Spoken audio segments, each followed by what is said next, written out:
ગોધરામાં મેઘરાજાનું હળવા અને ભારે ઝાપટાની સાથે આગમન જોવા મળ્યું। આ દરમિયાન કેટલાક વિસ્તારોમાં વરસાદી પાણીના યોગ્ય નિકાલના અભાવે પાણીનો ભરાવો થયો હતો। ગોધરાની પોલીસ ચોકી 8 અને શાંતિ નિવાસ સોસાયટીના પ્રવેશ દ્વારની પાસે યોગ્ય નિકાલના અભાવે ઢીચણસમાં પાણી ભરાયા હતા।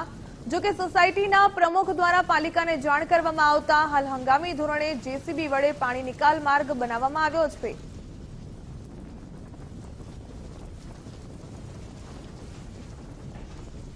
રાશિ બાજુનો વિસ્તાર છે ત્યાં પાણી દર વર્ષે ભરાય છે।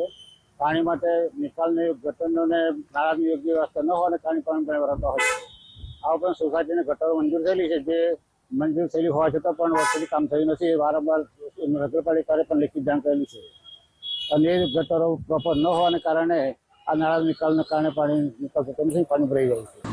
હવામાન વિભાગ દ્વારા મધ્ય ગુજરાતના કેટલાક વિસ્તારમાં ભારેથી અતિ ભારે વરસાદની આગાહી કરવામાં આવી છે। ત્યારે પંચમહાલ જિલ્લામાં આજે વહેલી સવારથી જ સાર્વત્રિક વરસાદ વરસી રહ્યો છે। ત્યારે ગોધરા શહેરની વાત કરવામાં આવે તો ગોધરા શહેરમાં આજે વહેલી સવારથી જ મેઘરાજા મન મૂકીને વરસી રહ્યા છે। ત્યારે હાલ આપણે સીધા દ્રશ્યો બતાવવાના પ્રયત્ન કરીશ કે જે આજે વહેલી સવારથી જ ગોધરા શહેરમાં ભારે ધોધમાર વરસાદ વરસ્યો છે, જેના કારણે જે ગોધરા શહેરના જે મુખ્ય માર્ગો છે, મુખ્ય માર્ગો પર ઘૂંટણસમાં પાણી ભરાઈ જતા જે અહીંથી જે રહેદારીઓ છે તેઓને ભારે હાલાકીનો સામનો કરવો પડી રહ્યો છે। ત્યારે જે આ સોસાયટીના રહેતા જે સિનિયર સિટીઝન છે તેઓને ભારે હાલાકીનો સામનો કરવો પડ્યો છે। આ વરસાદી પાણી ભરાઈ જતા જે ગોધરા ટાઉન પોલીસ ચોકી નંબર જે 8 છે એ 8ના જે મુખ્ય દરવાજો છે, મુખ્ય ગેટમાંથી આ વરસાદી પાણી પોલીસ ચોકીના અંદર જવા લાગ્યો છે। સાથે સાથે આ સોસાયટીના જે સિનિયર સિટીઝન છે તેઓ દ્વારા અનેક વાર નગરપાલિકાને આ પાણીનો નિકાલ માટે અનેક વાર રજૂઆતો કરવામાં આવી છે, તેમ છતાં બી નગરપાલિકા દ્વારા કોઈ પણ પ્રકારની કામગીરી કરવામાં